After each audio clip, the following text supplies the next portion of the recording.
காலத்தின் சக்கரம் சுழல்கிறது. வசந்தத்தின் வருகையை அறிவிக்கும் சித்திரை முதல் நாள். இதோ ஒரு புதிய தமிழ் புத்தாண்டு மலருது.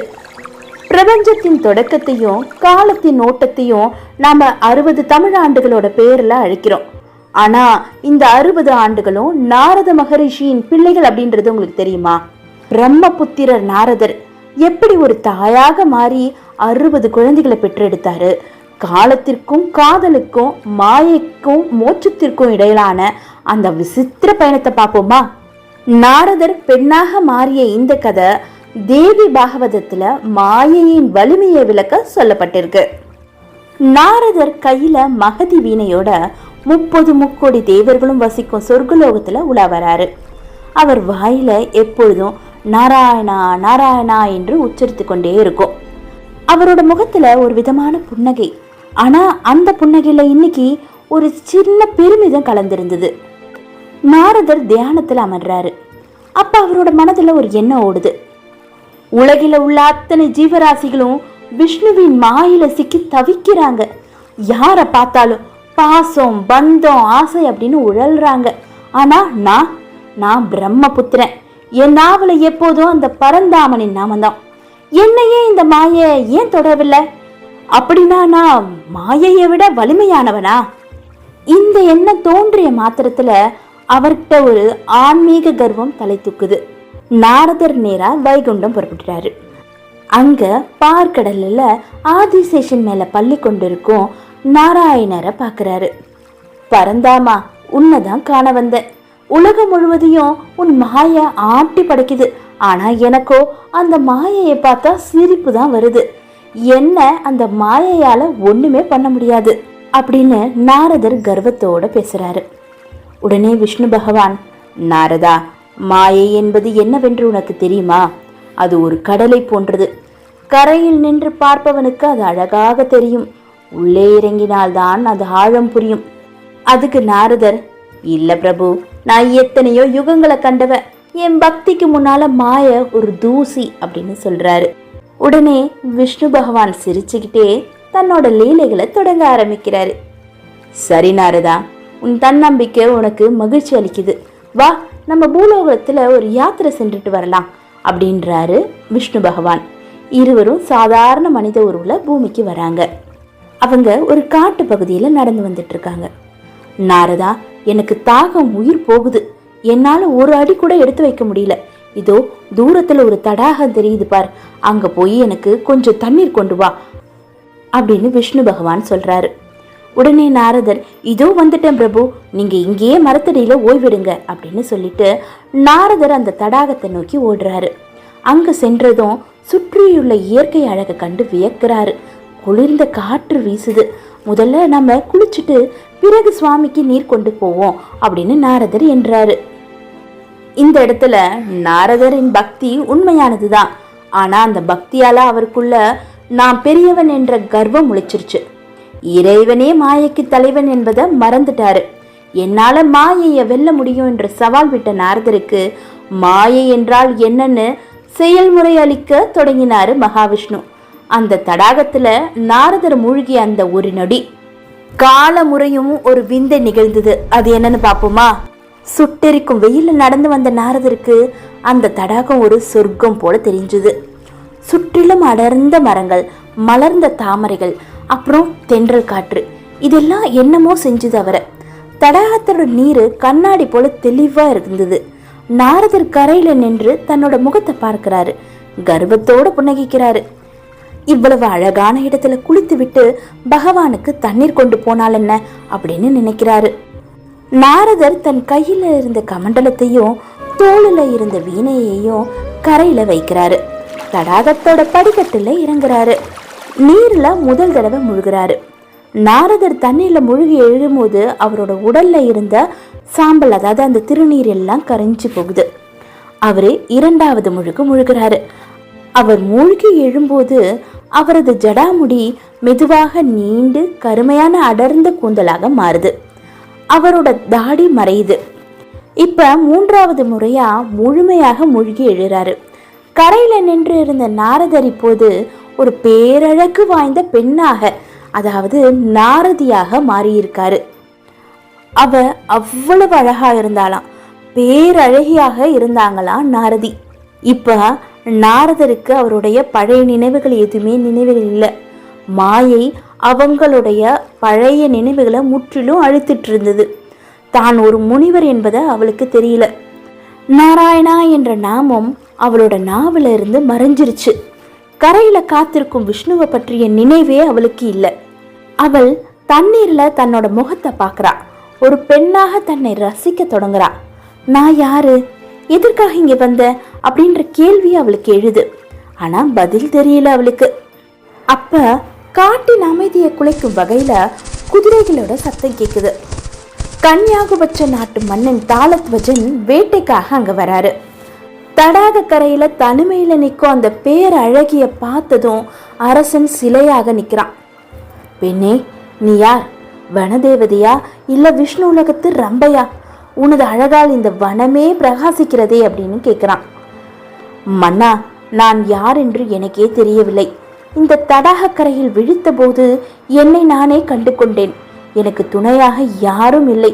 அரசன் அவளிடம் காதல் கொள்றான். அனாதையாக இருக்கும் உன்னை தனியாக விட மாட்டேன். என் அரண்மனைக்கு வா, என் அரசியாக இரு அப்படின்னு அழைக்கிறாரு.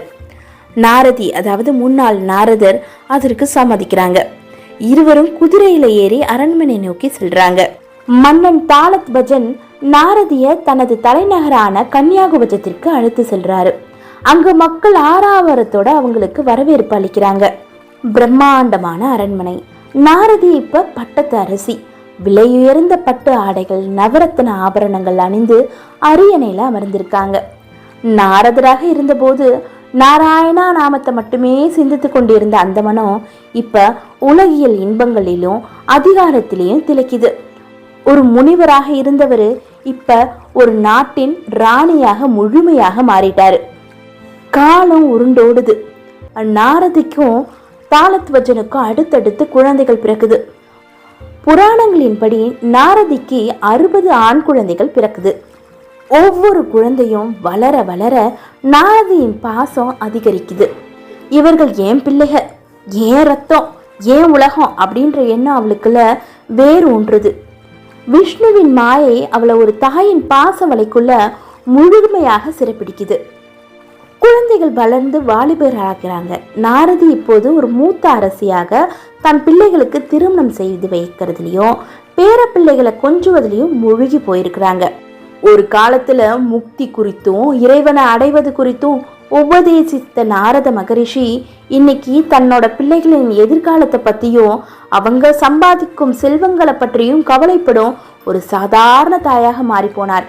இதுதான் மாயையோட வலிமை. ஒரு நாள் மாலை நேரம் நாரதி தன் கணவனோட அரண்மனை மாடத்துல அமர்ந்து சூரியாஸ்தமனத்தை பார்த்துட்டு இருக்காங்க. மன்னா, நம் வாழ்க்கை எவ்வளவு நிறைவாக இருக்கிறது. நம் பிள்ளைகள், பேர பிள்ளைகள் என இந்த வம்சம் என்றும் நிலைக்க வேண்டும் அப்படின்னு கூறுறாங்க. அவள் பேசும் அதே நேரத்துல விதியின் சக்கரம் சுழல தொடங்குது. தூரத்துல பகை நாட்டின் படைகள் வரும் சத்தம் மெல்ல கேட்க தொடங்குது. நிம்மதியாக இருந்த கன்யாகுபட்ச நாட்டின் மீது அண்டை நாட்டு மன்னன் ஒருவன் பொறாமை கொண்டு பெரும் படையுடன் போர் தொடுக்கிறான். நாரதியின் முகம் கலக்கமடையுது. என் செல்வங்களே, பத்திரமாக திரும்புங்கள் அப்படின்னு ஒவ்வொரு மகனுக்கும் திலகமிட்டு அனுப்புறாங்க. இதுவே அவர்கள் சந்திக்கும் கடைசி தருணம் அப்படின்றது அவங்க அறியல. யுத்தம் மிக கடுமையாக நடக்குது. ஈட்டிகளும் வாள்களும் மோதும் சத்தம் விண்ண பிளக்குது. நாரதியின் பிள்ளைகள் ஒவ்வொருவராக வீரமாக போரிடுறாங்க. ஆனா பகைவரின் சூழ்ச்சியால ஒருவன் பின் ஒருவராக போர்க்களத்துல விழுறாங்க.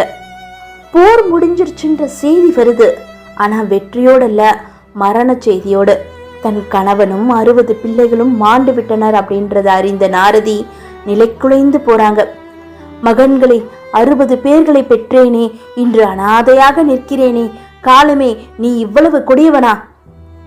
அவங்க தலைவிரி கோலமா போர்க்களத்துக்கு ஓடுறாங்க. அங்க பிணக்குவியல்களுக்கு நடுவே தன்னோட பிள்ளைகளை தேடுறாங்க. ஒவ்வொரு மகனின் உடலையும் மடியில கிடத்தி நாரதி அழும் காட்சி எல்லோருடைய கண்களிலும் கண்ணீரை வரவழைக்கும். ரத்தம் தோய்ந்த போர்க்களம். அந்தி சாயும் பொழுது நாரதி கதறி அழுது கொண்டிருக்க தூரத்துல ஒரு வயதான பிராமணர், அவர் வேறு யாரும் இல்ல, மகாவிஷ்ணு தான். மெதுவா நடந்து வராரு. பெண்ணே, ஏன் இப்படி அழுது உன் உடலை வருத்திக் கொள்கிறாய்? பிறந்தவர் இறப்பது இயற்கைதானே. பெரியவரே, உங்களுக்கு தெரியாது, என் 60 செல்வங்களையும் ஒரே நாளில் இழந்து விட்டேன். இந்த துயரத்தை தாங்கும் சக்தி எனக்கில்லை. நானும் இவர்களுடன் இறந்துவிட விரும்புகிறேன். முதியவர் அவளுக்கு ஆறுதல் சொல்வது போல நடிக்கிறார். இறந்தவர்கள் மீண்டும் வரப்போவதில்லை, ஆனால் நீ உயிருடன் இருக்கிறாய். இந்த துயரம் நீங்க வேண்டுமானால் இதோ அருகில் இருக்கும் இந்த தடாகத்தில் நீராடு, உன் மனக்கவலை தீரும் அப்படின்றாரு. அந்த தடாகம் வேற எதுவும் இல்ல, பல ஆண்டுகளுக்கு முன்னால நாரதர் பெண்ணாக மாறிய அதே மாய தடாகம் தான்.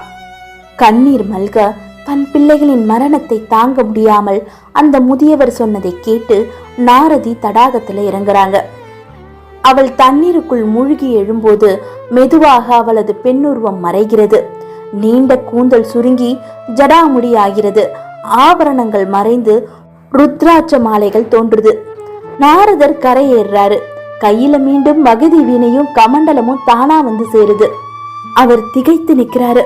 நான் எங்க இருக்க? என் பிள்ளைகள் எங்க? என் கணவன் எங்க? கன்னியாகுபாஜி நாடு எங்க போனுச்சு அப்படின்னு சுற்றிலும் பாக்குறாரு. அவருக்கு தூரத்துல சிரித்து கொண்டே மகாவிஷ்ணு நிற்கிறது தெரியுது. நாரதர் ஓடி சென்று அவரோட காலடியில விழுறாரு. பிரபு, என்ன நடந்துச்சு? நான் ஒரு பெண்ணாக வாழ்ந்தனே, 60 பிள்ளைகளை பெற்றேனே, அவர்கள் அனைவரும் மடிந்து கிடந்தார்களே, அது கனவா அல்லது நினைவா அப்படின்னு கேக்குறாரு. விஷ்ணு நாரதரை தூக்கி விடுறாரு. நாரதா, நீ பார்த்தது கனவும் அல்ல, வெறும் நனவும் அல்ல, அதுதான் என் மாயை. நீ கர்வத்துடன் இருந்தபோது மாயை உன்னை தொடாது என்று நினைத்தாய். ஆனால் ஒரு நொடி தடாகத்தில் மூழ்கிய நேரத்திற்குள் நீ ஒரு பிறவியையே வாழ்ந்து முடித்து விட்டாய். நாரதர் கேட்கிறாரு, சுவாமி, என் பிள்ளைகளை எண்ணி நான் அழுது துடைத்தேனே, அவர்களும் வெறும் நிழல்களா? உடனே பகவான், இல்லை நாரதா, உன் பிள்ளைகள் வீணாக போக மாட்டார்கள். நீ பெண்ணாக இருந்து பெற்ற அந்த 60 பிள்ளைகளும் இனி காலத்தின் அங்கமாக இருப்பார்கள். அவர்களே 60 தமிழ் ஆண்டுகள். ஒவ்வொரு 60 ஆண்டுகளுக்கும் ஒரு முறை இந்த சக்கரம் சுழலும். மக்கள் புத்தாண்டு கொண்டாடும் போதெல்லாம் உன் பிள்ளைகளின் பெயரை சொல்லி காலத்தின் பெருமையை உணர்வார்கள். பிரபவ ஆண்டில் தொடங்கி அட்சய ஆண்டில் முடியும் இந்த 60 ஆண்டுகளும் நாரதரின் அந்த மாய வாழ்வின் எச்சங்கள். ஒவ்வொரு புத்தாண்டு பிறக்கும் போதும் நாம் வெறும் காலத்தை மட்டும் வரவேற்கிறதில்ல, இறைவனின் மாயையையும் அதிலிருந்து விடுபட தேவையான பக்தியையும் நினைவு கூறுறோம். பிறக்கும் இந்த தமிழ் புத்தாண்டு உங்கள் வாழ்வுல அனைத்து நன்மைகளையும் கொண்டு வரட்டும். பிறக்கும் இந்த வருடம் நல்ல பயன் பயக்கட்டும். நாராயணா நாராயணா. இந்த வீடியோ உங்களுக்கு பிடிச்சிருந்தனா லைக் பண்ணிட்டு கமெண்ட்ல ஓம் நமோ நாராயணான்னு கமெண்ட் பண்ணுங்க. இந்த வீடியோவை உங்களோட ஃப்ரெண்ட்ஸ் அண்ட் ஃபேமிலிக்கும் ஷேர் பண்ணிடுங்க. இந்த சேனலையும் சப்ஸ்கிரைப் பண்ணி வச்சிடுங்க. அப்பதான் நான் போடுற வீடியோஸ் உங்களுக்கு தொடர்ந்து கிடைக்கும். நன்றி, வணக்கம்.